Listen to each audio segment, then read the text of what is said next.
Hey kids, it's Mr. Fly here, hope you're well. Now, it's about this time of year that I do my annual ownership review on the BMW R1200GS. I've had this bike for 4 years now, and in this video I'm going to tell you where I've been on the bike this year, what I've done to the bike this year, and how much the bike has cost me to own this year. So if you're interested in the BMW R1200GS, stick around and stay tuned.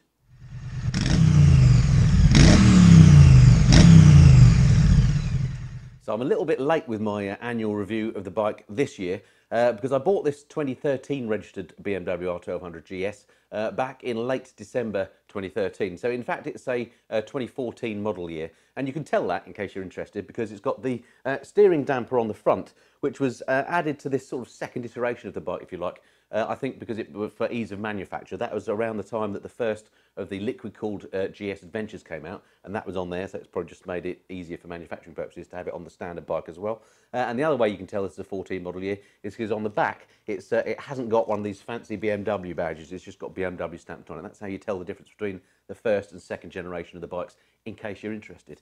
Okay, so that's all very well. Oh, and the other reason why why this annual update is slightly late is because I've only just had it serviced, and I wanted to make sure that I got all the serviced, all the annual costs in the cost of ownership section. Okay, that's all very well then. So where have I been on the bike this year? Well, in short, I've been all over the place on the bike this year, and if you've been watching my channel for any length of time, you will have seen a few of the trips that I've had.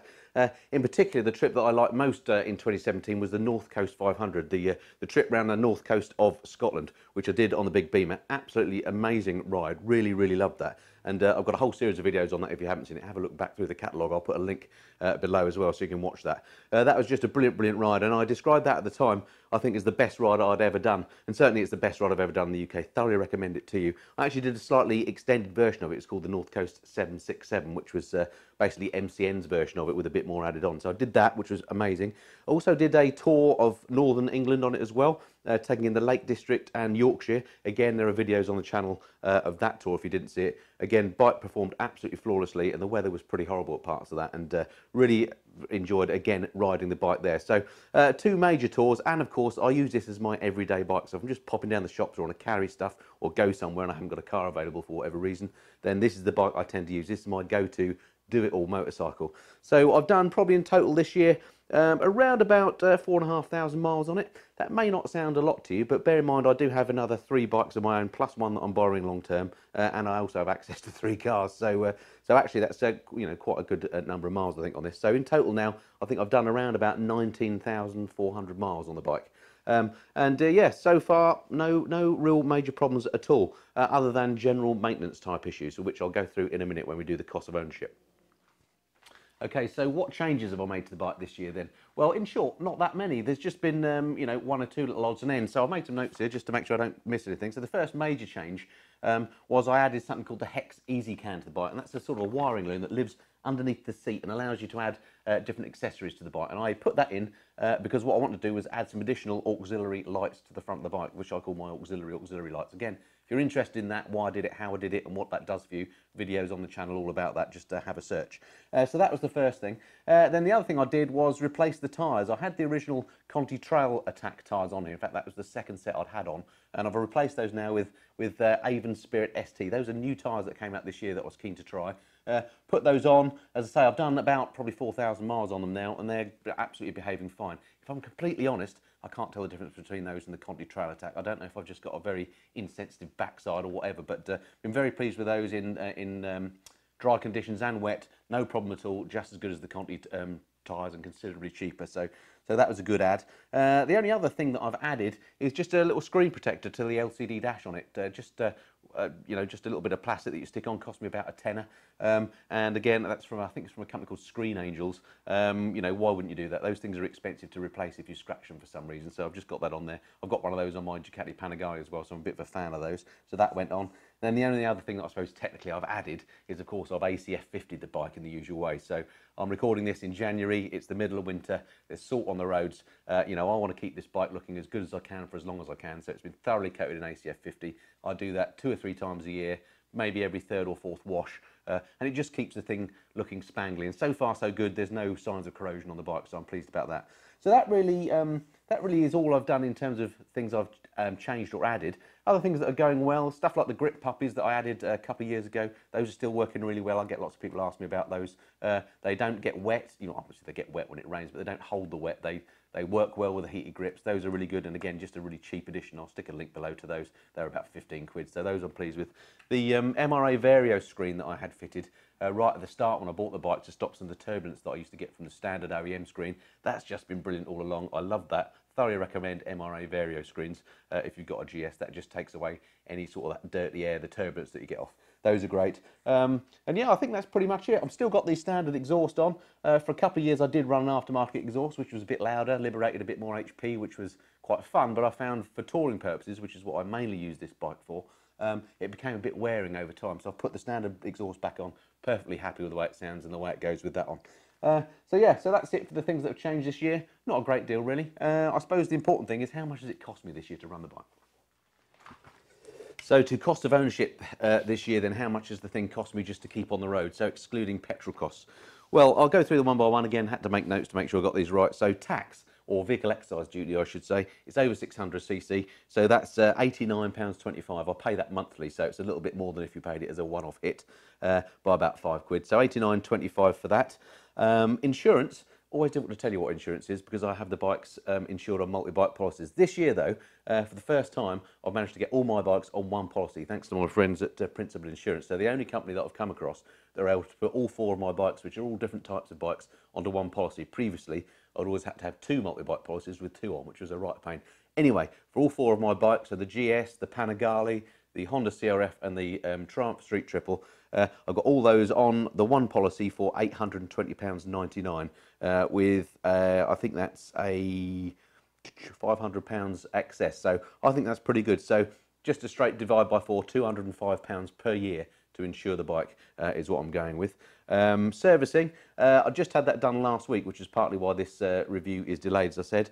This is the first time that I've had this done not at a dealer because it's now outside of the warranty. So took it to my mate Nigel down at Motor Tune at Chesham. He serviced it and that cost me £151. So pretty good, I think, for an annual service, much cheaper than going with a main dealer. MOT, needs an MOT now, so that was 30 quid. So overall, total running costs, excluding fuel, that comes to £475.25. Divide that by 12, gives you a monthly total of £39.60 to run the bike, you know, not including fuel. So I think that seems pretty reasonable overall. So yeah, that's it for running costs. I guess, you know, no bike is perfect. Anything bad to report on the GS this year?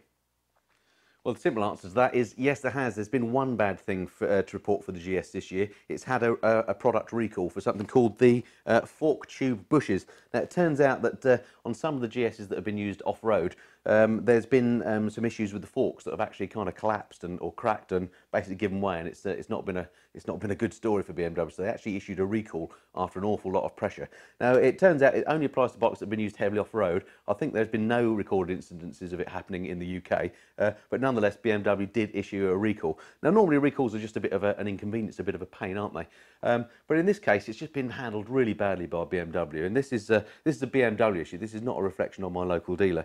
So, for example, I had the recall letter back on August the 3rd saying that I need to book it in to get the work done on the recall. I booked it in there and then, and it was booked in for about 3 weeks later. Phoned up the dealer 3 weeks later, turned out they hadn't got the parts, so I had to rebook it in. So it was then booked in for kind of October time.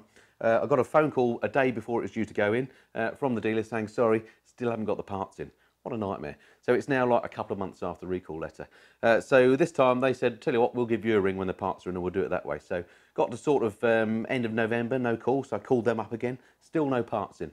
So this is now 3 attempts I've had to do this, and it's now November from an August the 3rd recall. Anyway, long story short, it's still not done. It's actually going in on, I'm recording this video on today, which is what, it's the 7th of January. It's still not done. It's actually booked in for January the 16th.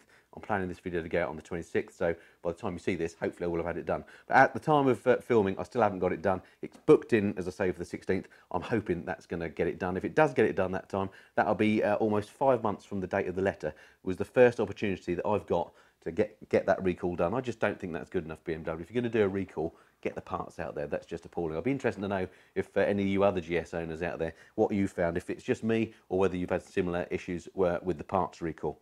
Okay, so that really is the only bad thing, but just badly handled, I think. But recalls must be a nightmare for manufacturers. All right, what's next for me and the GS in the coming year? Okay, so in the coming year, of course, I want to ride the bike as much as I possibly can. I want to do some more trips and tours, of course, on the bike, which is what the thing is made for. I'm really hoping to get the bike into mainland Europe this year. I said that last year, didn't manage it.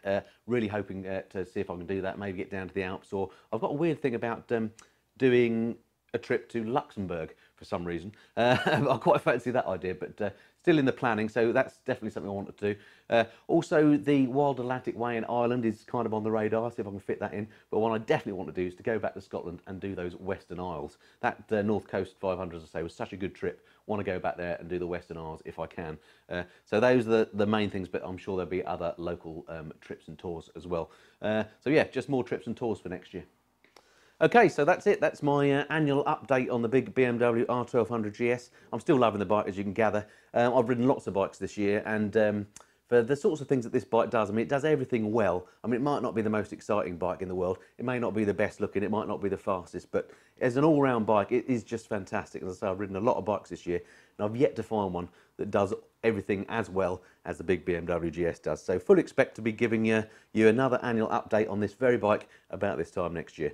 Okay, hope that's been of some interest to you. If this is the first time you've been to my channel, then thanks very much for watching all the way to the end. It'd be great to have you subscribe. I don't just do things like bike reviews and things like that, but I also do hints and tips on how to look after your bikes. I do trips and tours I've talked about. I take you along on those rides with me, and also I review lots of new bikes as well, so it'd be fantastic to have you hit the subscribe button. If you hit the little bell icon as well, it'll even notify you when I post up a new video, so you won't miss anything. All right, lots of the stuff I've talked about in this video, as I say, I'll put links below, check those out, things like the grip puppies and stuff like that, so check those out if you're interested, and look forward to speaking to you next time. Until then, this has been the Mr. Flyer. Cheerio.